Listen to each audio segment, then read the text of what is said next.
Well, welcome into the Mark Humbles Show, and wow, what a ball game last week, Mark. I mean, y'all must have been worn out. 5 overtimes over a great Cedar Park team, and you come out on the winning end. Boy, were you worn out or what? Yeah, we could still be playing, Dan. Two great teams playing and battling it out in game one, and so I think everyone was tired from kids, coaches, fans, the whole deal. But it was great, and proud of our kids and our coaches, how they battled and went through essentially, 2 games and found a way to win at the end. And so great game, great experience, great atmosphere, and what a way to start the 2024 season. Big crowd on hand down there? Huge crowd, both sides, well supported. Everyone was excited, so it was a great atmosphere.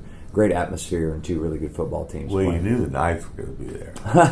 You know that crowd travels, baby. Yeah. So we had great support. It was a great crowd, and they stayed the whole way. So it was even, past everyone's bedtime, the coaches included. Got to look at the stats. Look pretty good. Hudson had a good game. Kai had a good game, and everybody had a good game. Well, I was super pleased with how everyone played in our balance. Offensive line played really well, both backs, and so we were able to be balanced throughout the game, which makes it really hard to defend. And so I was proud of that. Proud of our defense, getting the wheels back on and standing up and making the plays. They had some huge stands, which got us the ball back. And the most important stand there in the 5th overtime and keeping them out right there. Cedar Park handed it to their best player right there, and we just made some great plays and played great team defense on that to end the game. Wow. So it was one of those movie moments almost, huh? It was a playoff game in game one for both sides. It was playoff atmosphere, and it's going to pay off great dividends, and that experience in tough, tight ball games, and for both sides. Cedar Park has a really good, talented team. They're highly ranked in 5A. Great tradition, well coached. They have talented players just like us. And so it was a great game one matchup. And so I think it's going to pay off for both teams down in the season. Oh, yeah. What don't kill you makes you stronger. Yeah, that's right. Man, I tell you what, I was sitting there watching it back and forth. Oh, my gosh. And then I tried to get out there, and I couldn't get out there. There was so much traffic, and then they had inflow shut down. Yeah. Because of the traffic, Sure. so much traffic. Yeah. So I turn around, I'm still sitting there, and I'm checking and going to another overtime. I'm going, oh my God. Yeah. I was about to park at the police station and walk down the street. There probably was no parking, Dan, so it was packed. So I mean, what a crowd and what a game and what a way to start the season. But you start things all over Tuesday morning, or Monday morning, Tuesday morning, or say really Saturday after the game. You're watching film. Yeah. Because you got to get ready for another great opponent. You got Manor coming in. Tonight. Yeah, short Thursday turnaround night. and Thursday night, and I told our kids, I'm excited for that. So we got to get back on track and short week and play on Thursday night. And so part of the deal, and no better way to do it in week 2. I think it keeps our kids focused and keeps them into it rather having to wait. So we're excited about playing Thursday night. Not only are they working harder, but the coaches are having to work harder to get ready for the game plan for the next game. Sure, it shortens down the schedule and then your timeline and your routine. You're trying to squeeze in, 4 days of prep into 3, and then the game day being the 4th day. And so, but our coaches are used to, our kids are used to it. Played quite a few Thursday night games last year and got a few this year. And so that's part of the deal, as you go through is Thursday night. And sometimes it can benefit your team. And I think that's the case for us.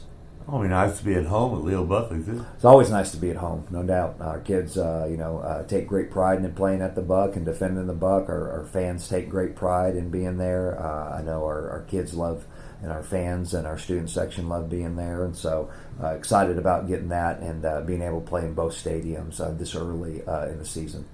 In practice, is this carried over from the game on Friday night? Oh, yeah. I mean, you get into the week 2 grind. You got some bumps and you got some bruises. You got some kids that sore from playing, 4 quarters plus 5 overtimes. And so getting into that routine, and learning how to manage and take care of your body to get ready to play, in a fast turnaround on a Thursday night, even in a Friday night. So we're ready to roll. A little bit of extra energy in them, though, knowing that they won that game, I know. But what do you know about Manor? Athletic and fast. They've they scored 35 points in the blinking of an eye. And what I've told our kids is respecting the process that we go through and respecting the opponent. They have 5 or 6 kids that can go goal line to goal line in a blink of an eye. They take great pride in their speed, take great pride in their strength and conditioning program. Coach Keller does a great job over there. He's going to have his kids ready. They play tough, hard-nosed football, and so it's going to be a tough game on a short week. And so they're talented and excited about the matchup because we're going to see some guys that can run like us. And so we'll see if we're up for the challenge to play team football.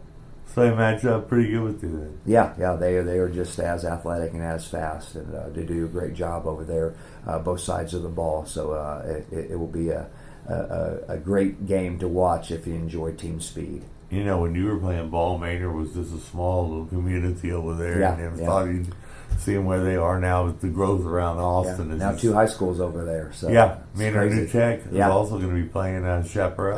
That's right. So KISD versus Manor this week. That's pretty interesting.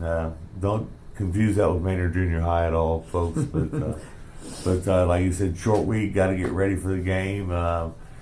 Any thoughts on what we have to? I asked the coach this one time, what do we have to do to get the win, Coach? And he said, score more points than the other team did. Yeah, it's like I tell the kids every week, I already know who's going to win. It's going to be the team that plays the best. And the key thing is the team that plays the best. And so if we go out there and play Harker Heights football and do what we're supposed to do as a team and had great selfless discipline, that's kind of been our focus throughout the week, we'll have an opportunity to be successful. The team that doesn't will have less opportunities to be successful. Game number 2, ready to get that victory over Manor, Coach. I wish you very good luck. Thanks for joining me on the pregame show. Well, I appreciate you. Go Knights. Rep the shield, baby.